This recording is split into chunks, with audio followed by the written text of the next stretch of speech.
everybody, I'm Monali. Welcome to my YouTube channel Simple School. Spoken English තුන්වෙනි පාඩමත් එක්ක තමයි ඔයගොල්ලෝ එකතු වෙලා ඉන්නේ. Spoken English පළවෙනි පාඩමේදී අපි ඉගෙන ගත්තේ ඔයගොල්ලන්ට දැනෙන දේවල් කොහොමද ඉංග්‍රීසියෙන් ප්‍රකාශ කරන්න කියලා. I feel කියන sentence pattern එක වාක්‍ය රටාව තමයි ඔයගොල්ලෝ ඉගෙන ගත්තේ. දෙවෙනි පාඩමේදී ඔයගොල්ලෝ ඉගෙන ගත්තේ මට දැනෙනවා වගේ කියලා කොහොමද ඉංග්‍රීසියෙන් ප්‍රකාශ කරන්න කියලා. I feel like කියන sentence pattern එක තමයි ඉගෙන ගත්තේ.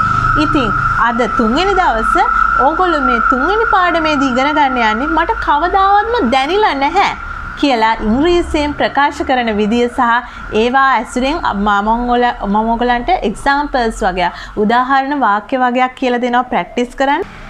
So let's get started. මට කවදාවත්ම දැනිලා නැහැ කියන වාක්‍ය රටාවනේ අද අපි ඉගෙන ගන්නේ. අපි මුලින්ම මේ වාක්‍ය රටාව හැදෙන විදිය පොඩි එකේ ඉඳලා බලමු කොහොමද ඔයගොල්ලෝ දන්න දේ ඉඳලා ඒ වාක්‍ය රටාව හැදෙන විදිය මුලින්ම බලමු. දැනෙනවා කියලා ඉංග්‍රීසියෙන් කියන්නේ කොහොමද? අපි පළවෙනි පාඩමේදී ඉගෙන ගත්තා. දැනෙනවා කියලා අපි ඉංග්‍රීසියෙන් කියන්නේ feel කියලා. feel කියන්නේ දැනෙනවා. මේ දැනෙනවා කියන එක feel කියන එකේ අතීත කාලයේ past tense එක කොහොමද කියන්නේ? felt දැනුණා. දැනුණා. feel කියන්නේ දැනෙනවා වර්තමාන කාලය. felt කියන්නේ දැනුණා අතීත කාලය. have has වල ඔයගොල්ලෝ තේරුම දන්නවා. have කියන්නේ තියනවා කියන තේරුම.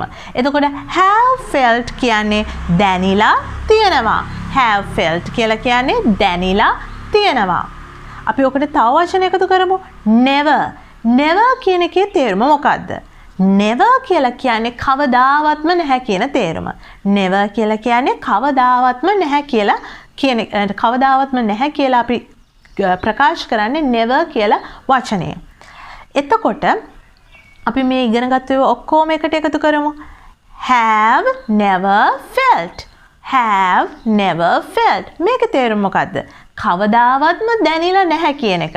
have never felt. කවදාවත්ම දැනිලා නැහැ. ඕකට අපි මම කියන එක I කියන වචනේ අපි යොදාගමු. මට කවදාවත්ම දැනිලා නැහැ. I have never felt.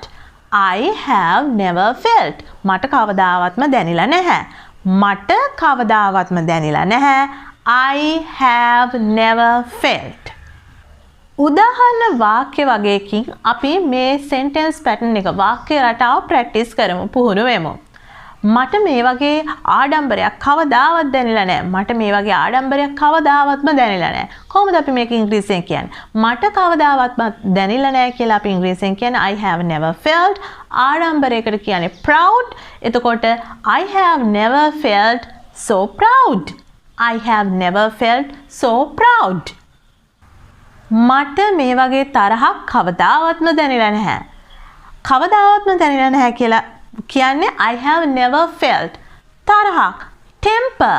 I have never felt such a temper. මට මේ වගේ තරහක් නම් කවදාවත් දැනෙලා නැහැ.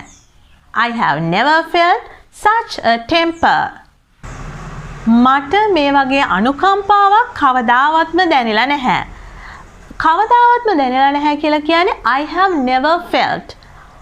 අනුකම්පාවට අපිට sympathy කියන වචනේ පාවිච්චි කරන්න පුළුවන්. sympathy. එතකොට මට මේ වගේ අනුකම්පාවක් කවදාවත්ම දැනෙලා නැහැ කියලා කියන්න පුළුවන්. I have never felt so sympathy. මට කවදාවත් මේ වගේ අනුකම්පාවක් දැනෙලා නැහැ. I have never felt so sympathy. මට මේ වගේ තනිකමක් කවදාවත්ම දැනෙලා නැහැ. කොහොමද අපි මේක ඉංග්‍රීසියෙන් ප්‍රකාශ කරන්නේ? මට කවදාවත්ම දැනෙලා නැහැ කියලා කියන්නේ I have never felt. තනිකමට අපි ඉංග්‍රීසියෙන් කියන්නේ lonely කියලා. එතකොට මට කවදාවත් මේ වගේ තනිකමක් දැනෙලා නැහැ කියලා ඉංග්‍රීසියෙන් කියන්නේ I have never felt so lonely. මට ඒ වගේ වේදනාවක් කවදාවත්ම දැනෙලා නැහැ. අපි කොහොමද මේක ඉංග්‍රීසියෙන් කියන්නේ? මට ඒ වගේ වේදනාවක් කවදාවත්ම දැනෙලා නැහැ. කොහොමද අපි මේක ඉංග්‍රීසියෙන් කියන්නේ? අපි ඉගෙන ගත්තා මට කවදාවත්ම දැනෙලා නැහැ කියන එක ඉංග්‍රීසියෙන් ප්‍රකාශ කරන්නේ I have never felt කියලා. එහෙනම් වේදනාවට අපිට කියන්න පුළුවන් pain කියලා. වේදනාවට අපිට pain කියලා කියන්න පුළුවන්. අපි දැන් බලමු මට ඒ වගේ වේදනාවක් කවදාවත්ම දැනෙලා නැහැ කියලා කියන්නේ කොහොමද කියලා.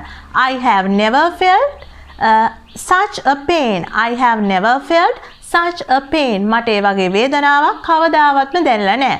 I have never felt such a pain. මට ඒ වගේ රසක් කවදාවත්ම දැනෙලා නැහැ. මට ඒ වගේ රසක් කවදාවත්ම දැනෙලා නැහැ. කොහොමද අපි මේක කියන්නේ? මට කවදාවත්ම දැනෙලා නැහැ කියලා කියන්නේ ඔයගොල්ලෝ දන්නවා. කොහොමද කියන්නේ? I have never felt කියලා. මට කවදාවත්ම දැනෙලා නැහැ. ඒ වගේ රසක් such a taste. such a taste. එතකොට මට ඒ වගේ රසක් කවදාවත්ම දැනෙලා නැහැ කියලා ඉංග්‍රීසියෙන් ප්‍රකාශ කරන්නේ I have never felt such a taste. I have never felt such a taste. මම ඒ වගේ තෘප්තියක් කවදාවත්ම විඳලා නැහැ. මම ඒ වගේ තෘප්තියක් කවදාවත්ම විඳලා නැහැ. කොහොමද අපි මේක ඉංග්‍රීසියෙන් කියන්නේ? I have never felt මට කවදාවත් විඳලා නැහැ. මට කවදාවත් දැනෙලා නැහැ කියලා ඉංග්‍රීසියෙන් කියන්නේ I have never felt එවැනි තෘප්තියක් කියලා ඉංග්‍රීසියෙන් කියන්නේ such satisfaction. such satisfaction. මට කවදාවත්ම දැනෙලා නැහැ ඒ වගේ තෘප්තියක් කියලා. එතකොට අපි ඉංග්‍රීසියෙන් කියන්නේ I have never felt such satisfaction. I have never felt such satisfaction. මට ඒ වගේ වරදකාරී හැඟීමක් කවදාවත්ම දැනෙලා නැහැ.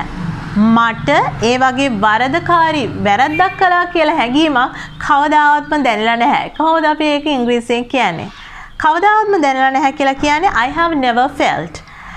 වරදකාරී හැඟීමට අපි ඉගෙන ගත්තා guilt කියලා කියනවා කියලා. දෙවෙනි පාඩමේදී අපි ඉගෙන ගත්තා guilt කියලා කියනවා කියලා. එහෙනම් කොහොමද අපි මේක වාක්‍යයට දාන්නේ? මට කවදාවත්ම එවැනි වරදකාරී හැඟීමක් දැනෙලා නැහැ. I have never felt such a guilt. I have never felt such a guilt. Spoken English තුන්වෙනි පාඩමෙන් ඔයගොල්ලෝ ඉගෙන ගත්තේ මට කවදාවත්ම දැනෙලා නැහැ. I have never felt කියන වාක්‍ය රටාව sentence pattern එක. ඉතින් ඕගොල්ලෝ මේ වාක්‍ය උදාහරණ වාක්‍ය හොඳට ප්‍රැක්ටිස් කරන්න පුහුණු වෙන්න ගෙදරදී හොඳට කට ඇරලා හයියෙන් මේ වාක්‍ය කියවන්න. එතකොට තමයි ඉංග්‍රීසි ඔයගලගේ කටට හුරු වෙන්නේ.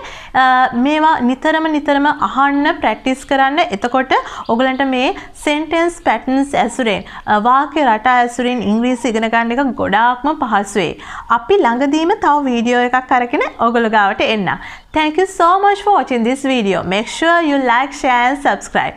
මේ වීඩියෝ එකට ඔයගොල්ලෝ කැමති නම් මේ වීඩියෝ එක like කරන්න, යාළුවෝ අතර share කරන්න, ඒ වගේම අමතක කරන්න නැතුව Simple School YouTube channel එක subscribe කරන්න. අපේ Facebook page එකක් තියෙනවා Simple School කියලා. ඒ page එකත් like කරන්න. අපි අලුත් වීඩියෝ එකකින් ළඟදීම හමු වෙමු. Bye.